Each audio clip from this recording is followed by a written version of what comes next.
The following is a production of DallasCowboys.com and the Dallas Cowboys Football Club. How about them Cowboys?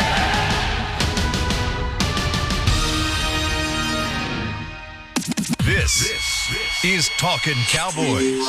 Streaming live from the Dallas Cowboys World Headquarters at the Star in Frisco. Handoff, Elliott plowing to the goal line. Barry, sacked by Lawrence. Prescott keeps it, and he bangs it in for the touchdown. Here are Mickey Spagnola, Brian Broaddus, Rob Phillips, and Bill Jones. And it's time for a morning after edition of Talking Cowboys on a very windy Monday in Frisco, Texas. All of a sudden, about an hour ago, a blue northern blew in, and the temperature dropped from about 64 degrees to 44 degrees in no time at all. And the temperature has dropped on this Cowboys season here. And after what happened last night, as we embark on the second half of this season after the loss to the Vikings last night, 28-24. But before we get into all of that, we want to wish a very good Veterans Day to everyone out there. Very important day. Let's keep this stuff in perspective and just keep a thought for all of those who make it possible for us to enjoy NFL football. And I know I've got some veterans in my family who've passed on, including my father, who served in the Navy, and his brothers, one who died in the war. And it's a very important holiday for all of us. Mickey, how are you doing? Rob, how are you doing? Doing good. My dad served in the Army in World War II. Mm-hmm. So, yeah, was there the second D-Day, landed on Normandy Beach. Omaha Beach, I should say, in Normandy. It's well said, Bill. My dad, uncles, got to keep things in perspective, right? Even on a day like this where it's a disappointing loss for the Cowboys, hard-fought game, but they lost to a good team.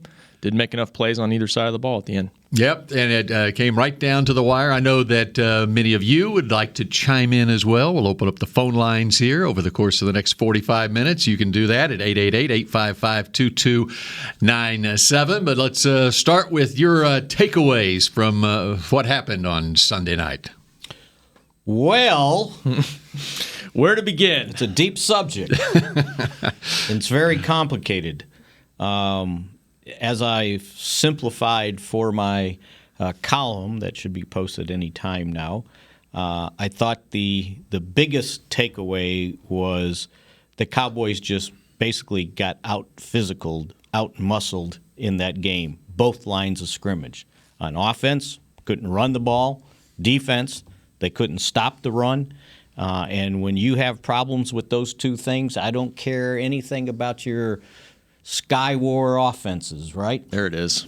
At some point, you got to stop the run, and at some point, you got to be able to run the ball at least a little bit to be able to keep balance in this game. The Cowboys could do neither, and that's been a recipe for losses previously to very good teams when they can't stop the run. They couldn't stop the run against the Packers, and they got beat. They had problems stopping some big plays against the Saints. They got beat. I'll take you back to last year in the playoff game against the Rams, the regular season game against the Indianapolis Colts. Those teams used the Cowboys' aggressiveness defensively against them, and the Vikings did exactly the same thing, especially in the second half. So here we are with another close call, down to the wire. You've lost now your 4 games, or 3 of the 4 games, by a total of 8 points, and you're 5-4 tied for first in the NFC East, and I don't think anybody's celebrating that. It's still in front of you, but I mean, you start looking at the standings, and you've lost to some teams that it could come down to tiebreakers at the end. So you got to focus on your division. As far as Sunday night, it's funny how it's such a week-to-week league, right? The last 2 games defensively, they get 7 takeaways. They do a really, solid job all the way around defensively. And Mickey spoke to it. Dalvin Cook, he's a different beast. And they knew that coming in. They did a nice job on him running against the run for a half. I think he had 27 yards at halftime, but he also had, that's the other part of his game, and I talked about it during the week, there's a little bit of Barkley to him, Saquon Barkley. His ability in the passing game in those 2 screens led to 2 early touchdowns. Especially when there's no defensive guys in front of him. Well, they did a nice job blocking it up. Yeah. I think the second one he had for 30 yards, you saw two guys push Sean Lee out of bounds and out of the play. I mean, they really execute those well. And as Mickey said, as the second half got rolling, they kind of controlled the line of scrimmage, not only with Cook, but with Madison, their rookie. Did a nice job running the ball. They went with two tight ends a lot. They went with the fullback, and they just lined up and did what they had to do physical, running the football. And that was the difference. Offensively, of course, Dak was horrendous, and they made a lot of plays in the passing game. So, Bill. Yes? Have you ever seen, and I wish I could go back and count up the plays, how many times the Vikings used 12 personnel, 22 personnel, and 13 personnel in a game? It was almost like, we got a sign up here. We are going to run right at you, and I don't care if you know we're coming.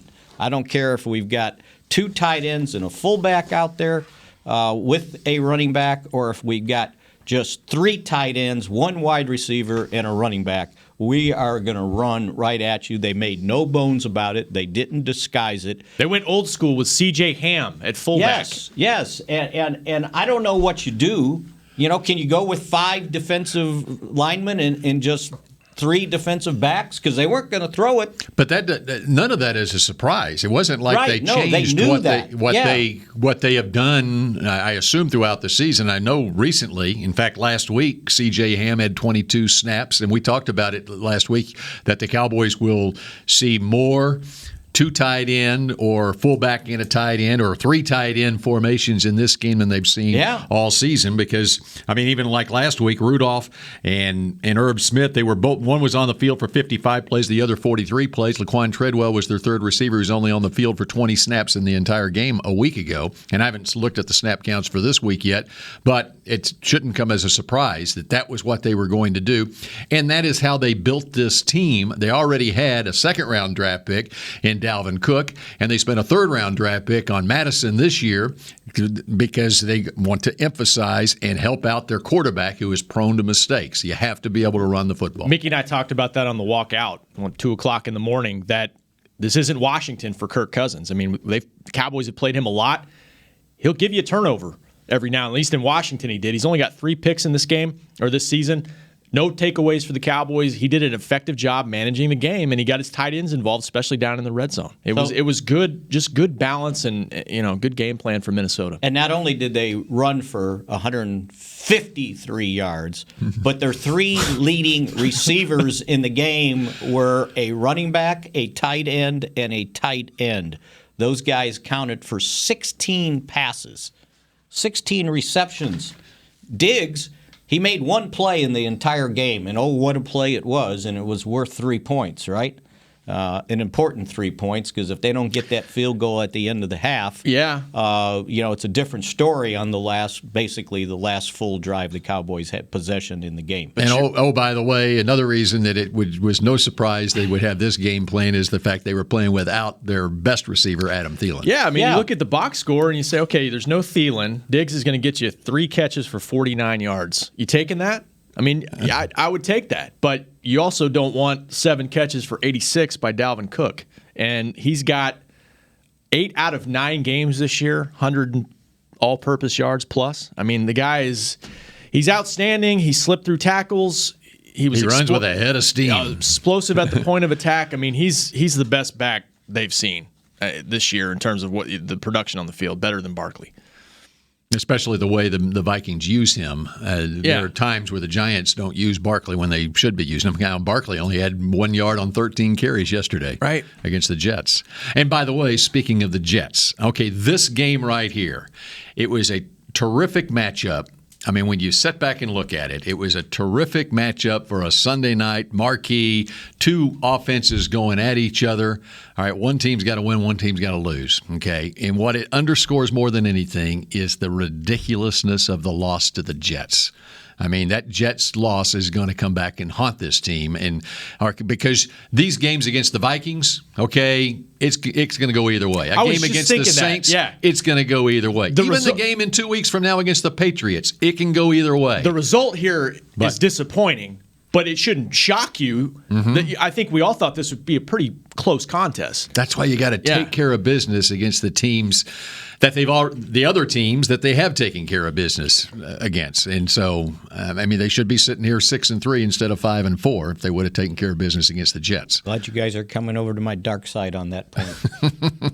I told you. I was always there. I told you after it happened, it's going to come back at some point. It's going to come back and haunt them. Well, they have to get one of these. They have to get these wins, like the Patriots. They need to get a win now.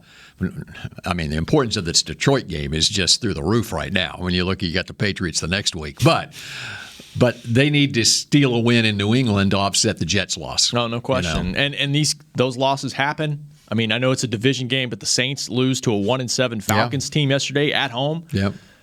Those losses happen, but yeah, you're going to have to be able to steal one. This would have been a nice one for sure. The difference is the Saints got that win with their backup quarterback against the Cowboys. Yeah. to offset another what happened one, yesterday. Right? Yeah. Well, same recipe though, right? Fall behind, slow start. And you know what? Can you explain it at this point? It's one thing, but it's one thing if your offense malfunctions or didn't malfunction. They ended up with 2 3rd and 6s on those first 2 possessions, and they didn't convert. They tried a 57-yard field goal, and it was the worst field goal attempt ever. That he missed. That was terrible. He never gave the ball a chance, right?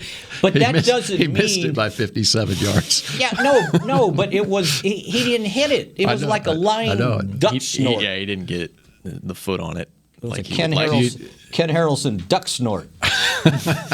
Boom. It's over my head, but okay. So you don't score your first 2 possessions, but that doesn't mean the defense has to give up 2 touchdowns on the first 2. Well, you miss a 57-yard field goal, and it's like a turnover. Yeah, it is. You're giving the ball at midfield, and 47-yard. So you wonder if we've fallen in love a little too much with the long field goals. That one I don't put it on the defense. I know they gave up a touchdown, but like Mickey said, Minnesota starts at their own 47. And I looked it up. Maher's 14 of 20 this year on field goals. He's 4 of 8, 50-plus. And I know a couple, I think, were 60-plus that he hit. It's not a gimme. It's not a gimme. 50-50 proposition that you're going to basically have a turnover right there. And I know Jason Garrett said they got a lot of faith in him, and they should. He's great from that distance, but he's not automatic. And that was a momentum swing early, no question. But at least give the ball a chance. Like if it came up short, or if it was just wide to the right or hit the upright, all right, fine. This thing landed over almost to the sideline, it seemed like. All right, I exaggerate. Yeah, but I didn't see where it landed, so it might have. And I don't know if it ever got high enough to get over this crossbar. I think it went out the ramp, and it rolled up the hill, and it wound up over by the ballpark in Arlington. It was like it was trying to catch that cat from last week. Okay, all right. But the slow start. So that's 7 of 9 games they've been behind in. Explain it. And one of them that they weren't behind, they were leading the Dolphins 10-6 at halftime. That's almost like being behind. What's the reason for it? This time they just didn't execute, and they didn't play good defense. The first couple of possessions, they and this was no surprise either. They blitzed, right? Shocking. You said that during the week. We know on 3rd down they're coming after you, and they created problems early in the game until the Cowboys. I don't know if they adjusted or they finally beat it enough that they backed off, and that's probably why they ended up with 447 yards offense and Dak 397 passing. I thought Dak got some nice protection in the second half, but some of it was him too. By the way, buying extra time, he was amazing in the game, no question about it. But I think he got hit 9 times. Yes, and they got after him, and like we talked about it, Griffin on one edge, Hunter on the other. That's a load. But they made a lot of plays in the passing game. I know one of the narratives coming out is going to be, did they run too much, particularly on 1st down? And Jason Garrett on the Fan this morning, I think alluded to it. You alluded to it too, Mick. When you're blitzing like that, you're trying to establish some semblance of balance. They try to do that against the Jets too. Just try to keep them away, keep them back. Is that what Jason was saying this morning? Well, when he said you're trying to keep them at least a little bit honest, if you can, because they were, and I think that's his quote in Jason, they were hell-bent on stopping the run. And And they did burn them on the blitz, especially with some of those crossing routes, some of those slants by Amari.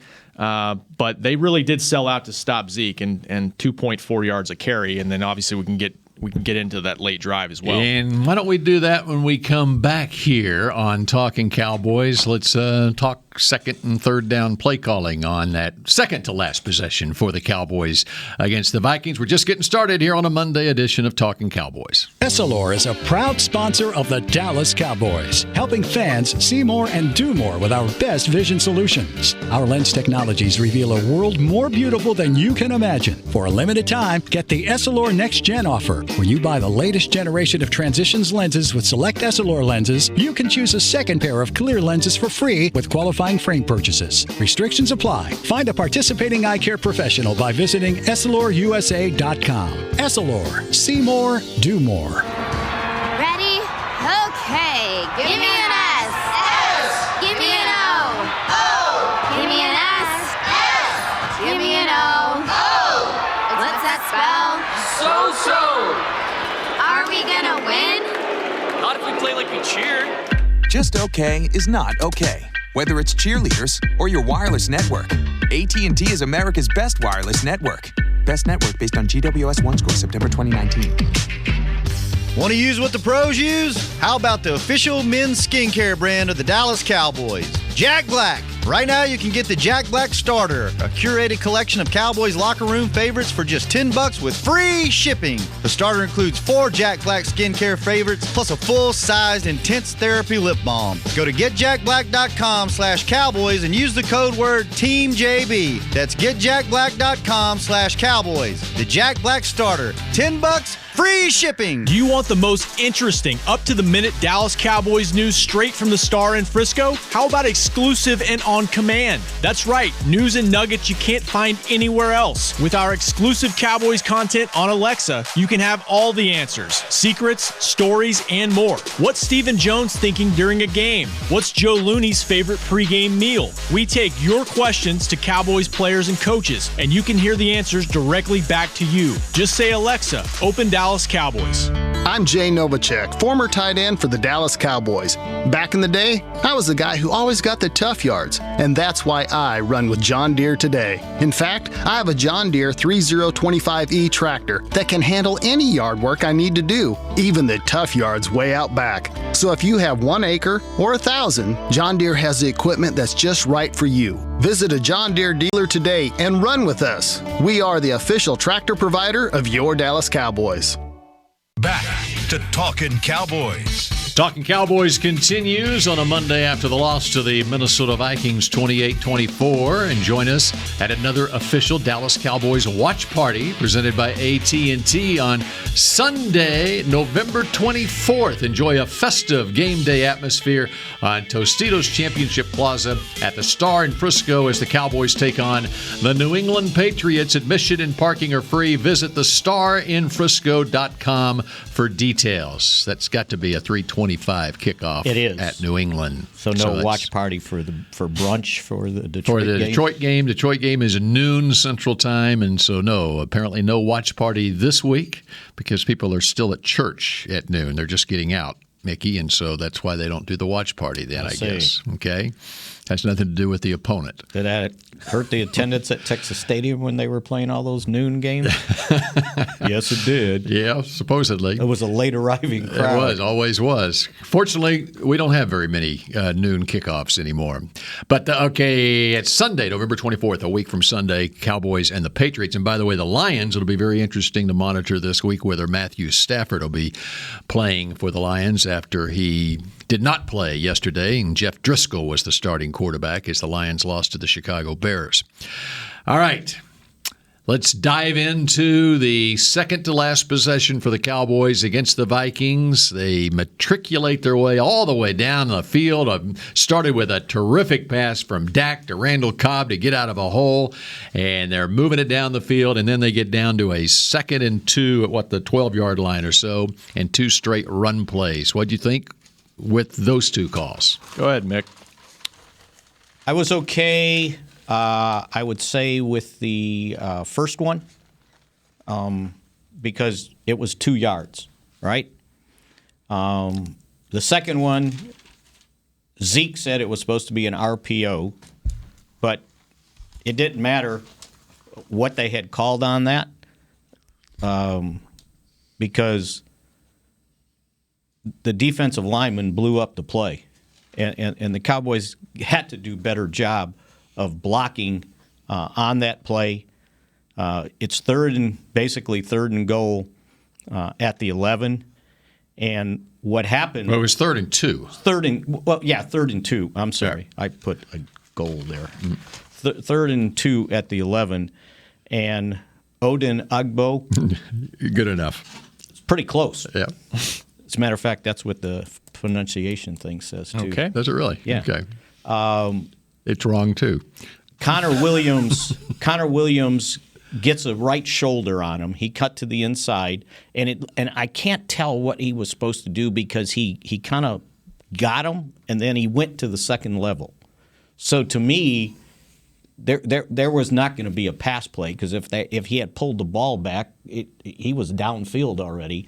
And unfortunately, he didn't get enough of them because by the time Travis Frederick came over, he got through and he blew up the play for, what was it, a three-yard loss? Yep.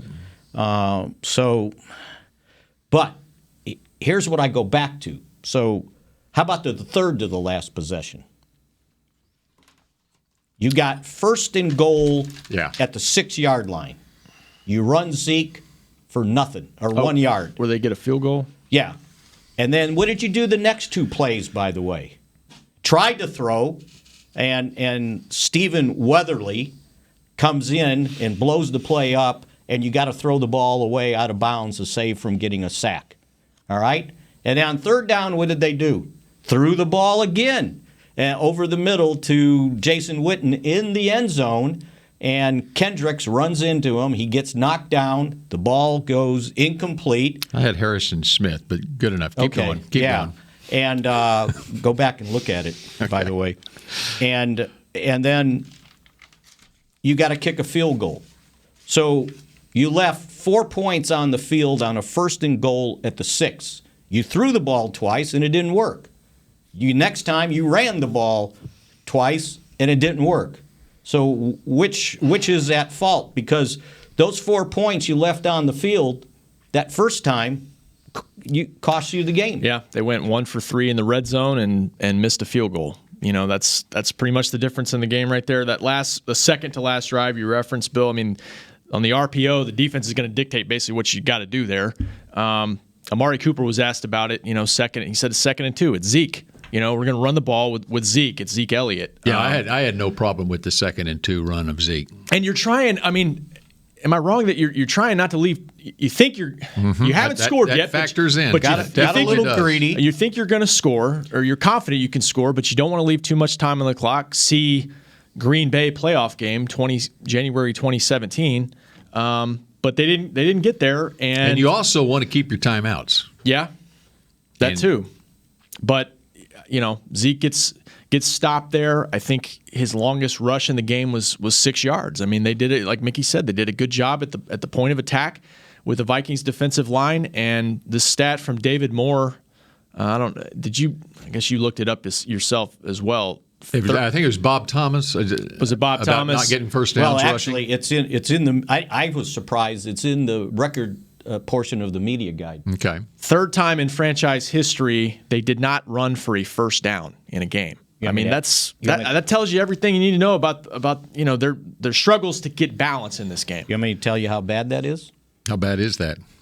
So the last time that occurred was 2007, the final game of the season when they basically punted against the Redskins.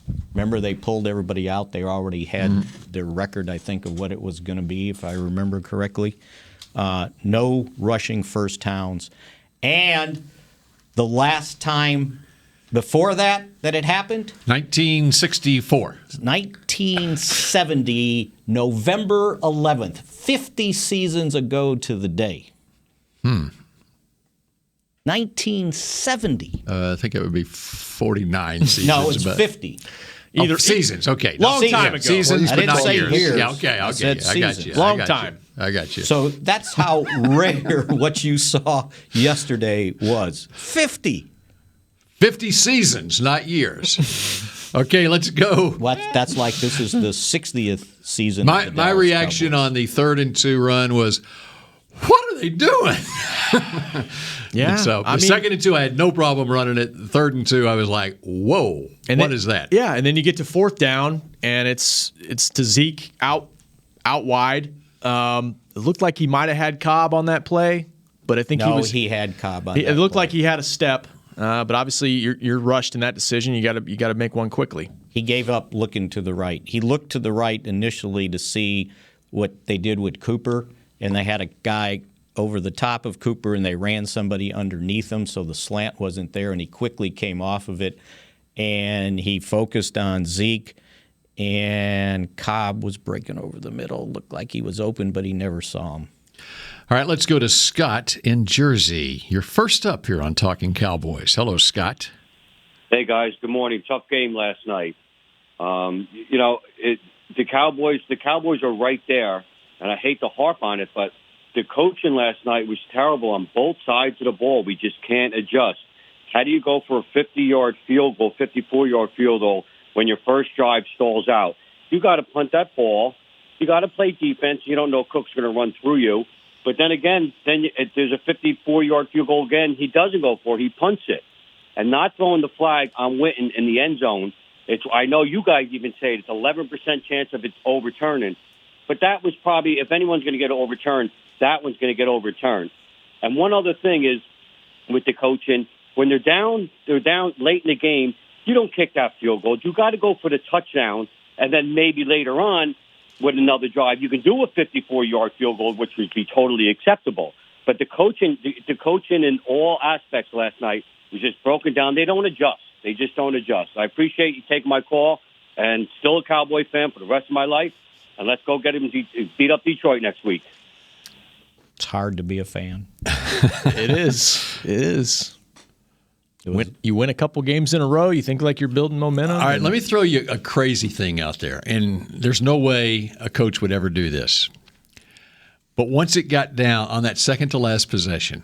You wanted to kick the field goal? Yeah, I'm not saying I wanted them to kick the field goal. I'm saying, what if? To go down one? Okay, listen to this. Okay. Hear me out on this. Okay. You had 3 timeouts left. Okay? Yep. So what happened, as it turns out? Okay. He falls forward 3 times and punts.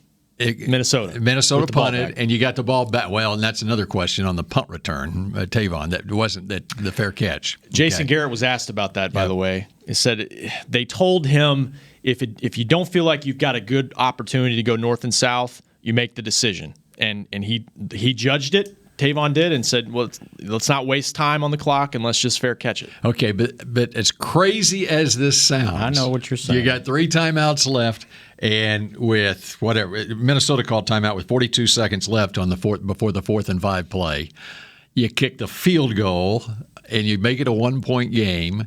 You don't onside kick. Okay, you can if you want, but you don't. You're not going to get an onside kick. You don't onside kick. Okay. You kick it deep. Same scenario plays out. You stop them 3 times. Now you're going to have a little less. No, you won't. You'll have the same amount of time left. Okay, because you kick it through the end zone. They take it at 25. Okay, and you're going to have a little bit more yardage you'll have to make up. But you got a kicker who can kick a 60-yard field goal. Where'd they get down to on that last drive? As it was. Anyway, they got to the. It's crazy, but if a coach really believed in his team that they could stop them and believe in your kicker and everything, it would be unbelievable if they did that. I'd love to see Twitter if that didn't work. Yeah. Can you imagine? Can you imagine? They got to the Minnesota 45. Just remember though, they started at the 14.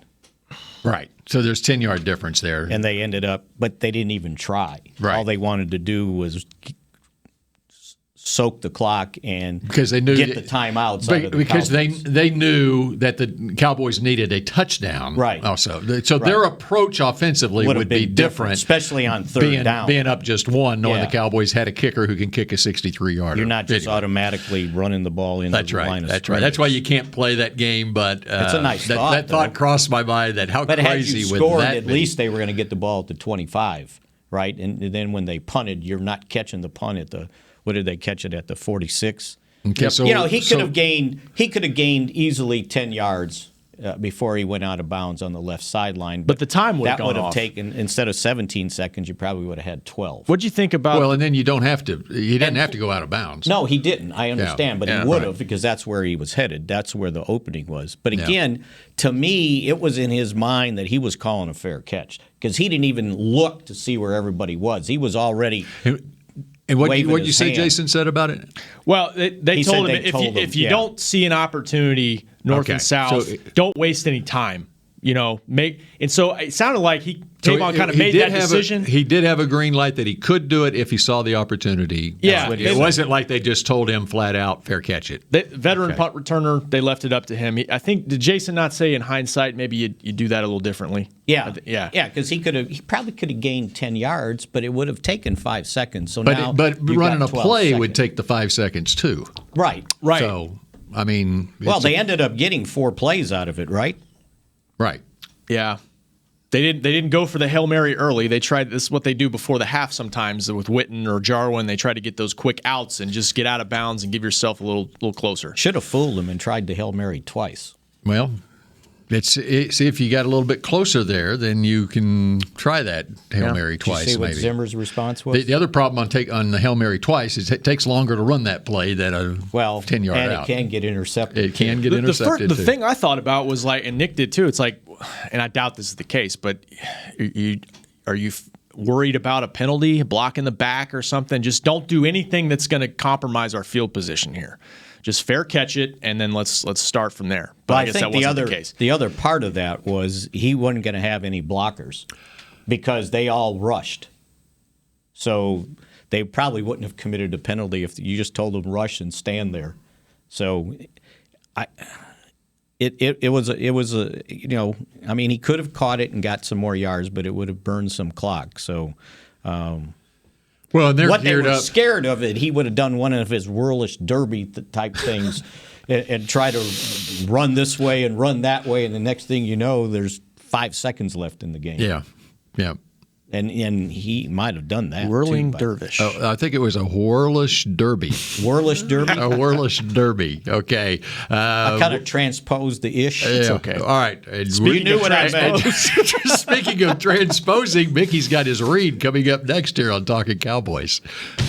Since 1865, Stetson hats are American-made with pride right here in Texas. And Stetson is proud to be on the field with America's team. Want to show your Texas and team pride too? You can. By purchasing your own Stetson, you can look just like how the flag guys do on field at every home game. Stetson hats, the official crown of all self-respecting Cowboys, and your favorite football team. Get yours today in the Stadium Pro Shop or at Stetson.com. Ready? Okay. Give me an S. S. Give me an O. O. Give me an S. S. Give me an O. O. What's that spell? So. Are we gonna win? Not if we play like we cheered. Just okay is not okay. Whether it's cheerleaders or your wireless network, AT&T is America's best wireless network. Best network based on GWS 1 score September 2019. Essilor is a proud sponsor of the Dallas Cowboys, helping fans see more and do more with our best vision solutions. Our lens technologies reveal a world more beautiful than you can imagine. For a limited time, get the Essilor Next Gen offer. When you buy the latest generation of Transitions lenses with select Essilor lenses, you can choose a second pair of clear lenses for free with qualifying frame purchases. Restrictions apply. Find a participating eye care professional by visiting EssilorUSA.com. Essilor. See more, do more. So, you're shopping, and that's when you see it. Aisle 23. Dr. Pepper stacked from top to bottom as far as the eye can see. The phrase too good to be true comes to mind, yet there it is. A rich, delicious Dr. Pepper paradise. Wait, did that can of Dr. Pepper just open itself for you? They all are. As if to say, so nice to treat you. And even though it feels weird to talk to a can, you pick one up and say, it's so nice to be treated. Dr. Pepper, so nice to treat you. Back to Talkin' Cowboys. Do you have holiday travel in your future? Always. Take Jack Black along with you. You can get free travel buddies with your $65 purchase. You'll get a Pit Boss antiperspirant and deodorant, 1.3 ounces, and Cool Moisture Body Lotion, 1 ounce. Use code TRAVEL. Offer details below. Shop now. What? I did that on purpose. Offer details below. Yeah, Shop on the now. read, you got to go to the bottom of the little notice. Are you going to So if share you're that listening, with us? Yeah, you better do it by Tuesday at 11:59. Well, So you if could you're- talk to Mickey. If you're listening, where do you look below? That's why I did it. I wanted to give you guys some fodder. Because the read was perfect. It was. It was. No That transpose. point. Absolutely. There was no Orlish Derby going on there. We could have also gone to all jacked up, too. Yeah. Let's do that. Deep dive glycolic facial cleanser. Boom! Clean break oil-free moisturizer. Turbo wash energizing cleanser. Shop now. Hey, do y'all have your Christmas lights up yet? No. It's November 11th. It's Veterans Day. We took down Halloween on Saturday. So Okay. I'm a little behind. We're supposed to do that already? Well, my next door neighbor, the Aggie next door, has his Christmas lights. He not only has the Christmas lights up, they are on, shining brightly. Why does he have to be an Aggie to do that? Was there something? Because there's an Aggie decoration in the front. I got you. I'm sure your Christmas decorations, you have the Aggie football player out there, right? Don't you? I don't. I don't. Is it a requirement of all Aggies? They've got the Aggie football player out with their Christmas decorations, Is there a right 12th right man? alongside Jesus. 12th man out there? I married a Baylor Bear, so that's not allowed. But I have seen that around Texas. That's you know? right. That One is of, a one, thing. of the, one of the wise men is an Aggie football player. That's football in Texas. That's for right. You. All right. Here's Aaron in New Braunfels, Texas. Hello, Aaron. Hi, good morning, gentlemen. Thank Morning. you for taking the call. I appreciate all the hard work you do on your show. I listen to it faithfully, so I appreciate that. Going into the game last night, I feel like the game was lost in the first quarter. We just could not get it going offensively or defensively.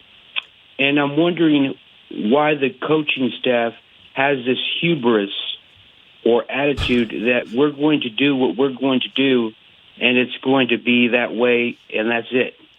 With good coaching dictates that you change your game plan according to what other teams give you. And I feel our coaching staff just doesn't meet the task when it comes to that. They don't adjust and change to what the defense will give them. Last night, Dak had the hot hand clearly, but they didn't want to seem to go with that. They wanted to seem to try to pound at will the ball with Zeke. You just have to give what the defense gives you. And I'll hang up and listen to your analysis. Thank you, guys. Well, that was a great word there, hubris. That is our word of the day, hubris, which describes a personality quality of extreme or foolish pride or dangerous overconfidence, often in combination with arrogance. Or nerve. There's another word starts with a B with it, too. Your eyebrows raised at hubris, Mick. What do you think of that? So I was wondering what he was talking about because that's why I looked up hubris. The Vikings were not overplaying the run. They were basically inviting them to run. They were blitzing a lot, but they were blitzing on passing downs. I didn't see a lot of 8- and 9-man fronts. They were basically, when they did that, the Cowboys were throwing the ball. When they got bottled up there on that last possession, when they went 3 wide, they had 4 down linemen and 2 linebackers, and that was it. So I would like to know and he mentioned the first 2 possessions. They basically moved the ball, and they threw it. So I'm not sure what he meant by that. I guess running on first down. What if you run on second down? Is that okay? Like throw it on first down and run on second down? Does that make everybody feel better? They did run a lot on first down. They did, and found themselves in a lot of 2nd and 9. And I mean, that was the case. The first drives, Zeke went for 3, and then he went for 2, and then he went for 4, and then on they first threw, downs. Yeah, and then they threw, and they converted on the first 2, and then they kicked a field goal on the 3rd after getting the second first down. I mean, all that said, Dak Prescott threw 46 times. I mean, it's not like they refused to take advantage in the passing game. But they did run a lot on first down, and they didn't have success doing it. I mean, I can't argue that point. So what if you don't have success running on second down? Does that lessen the Okay. problem. Well, wait a second. Let's go to their first touchdown drive. They ran absolutely. 1st and 10. They ran Zeke +2. Then they threw it on 2nd and 8, got sacked, and then they had a great 20-yard completion to Cooper to keep the drive alive on 3rd and 12. That's where his and then they butt ran fell it on the sideline there, tiptoe, one of his 3 circus catches. Right. Yep. And then they didn't run Zeke, but they ran Tavon on the next first down, and then 23-yard touchdown to Gallup. So that was a successful drive that started with a Zeke first down run. Okay? Next time they had the ball, they were incomplete on first down, threw it to Cooper, first down. Then that first down, Zeke -2, but they were still able to convert a 3rd and 12 to Gallup for 15. Then on that first down, it was Zeke +6. Longest run. Right. And then they got down to 3rd down again, and they complete to Jarwin for 23. And so they had 2 Zeke first down runs on that drive, and it resulted in a touchdown drive. And then on 1st and 10 at the 25, they tried the reverse Cobb pass. And that's right. Nobody was open, and he did the smart thing. He basically threw it out of bounds. And what they do on 2nd and 10?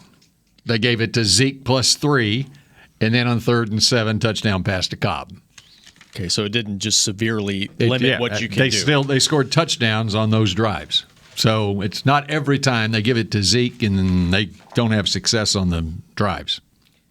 But that was later in the game, so they were ready to play by then, right? Yeah. That's what they were better prepared. That's right. You know, if you reverse what happened, if they scored at the end here, we're talking about how resilient this football team is. And they gave up a lot of yards to the leading rusher in the league, but they still found a way to win. And Dak Prescott and Amari Cooper were terrific, and Randall Cobb broke out and all that. I mean, there was a lot of good that happened in this game. But obviously, it just wasn't enough. And then when you lose, I mean, you focus on what they didn't do right.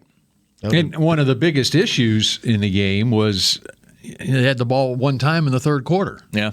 I mean, the time of possession was through the roof for Minnesota in the 3rd quarter. They had the ball for 12 minutes and 21 seconds. I think the Dalvin Cook touchdown drive, it was a 13-play drive, and they ran 11 times with Cook and Madison. 7-minute drive. And just hammered them up front, That was a terrific drive, and that was kind of symptomatic of the entire game, or at least the second half where they got the line of scrimmage controlled. And so it was a Minnesota long drive, 66 yards for a field goal to start the second half. Cowboys came back quickly, scored in just a 2-minute drive, scored a touchdown to take the lead, but then the Vikings were able to hammer it down the field. And, I mean, you want to talk about running the football? Yes. Cook for 2 passes. It was Madison for 4, Cook for 6, Cook for 14, Madison for 12, Madison for 3, Madison for 16, penalty, Cook for 1, Cook for 4. They finally threw the ball on 3rd and goal, and then Cook on 4th and goal at the 1 scored the touchdown. I believe that's called persistence. Mm-hmm. Well, and he also took a pretty good chance there, going for it on 4th, right? Mm-hmm. And then but they were able to run the ball in this game. And then went for the 2-point conversion. Which was so big because you get to the end of the game and maybe a long Maher field goal ties it. Or had Maher hit the 57-yarder, they would have never gone for 2. Coulda, woulda, shoulda. Yep. But that's how close these games are. That's right. I think DeMarcus Lawrence talked for a while, and I think he was finally giving up. And he finally looked at me and he goes, "You know what? Because somebody's got to win and somebody's got to lose." Yeah, it was a hell of a game. That's right. Yeah. If you just wouldn't have lost to the Jets. Boy, now both of you are on that one. All right, that does it for a Monday edition of Talking Cowboys. The break is next, and we'll talk at you again tomorrow. This has been a production of DallasCowboys.com and the Dallas Cowboys Football Club. How about this,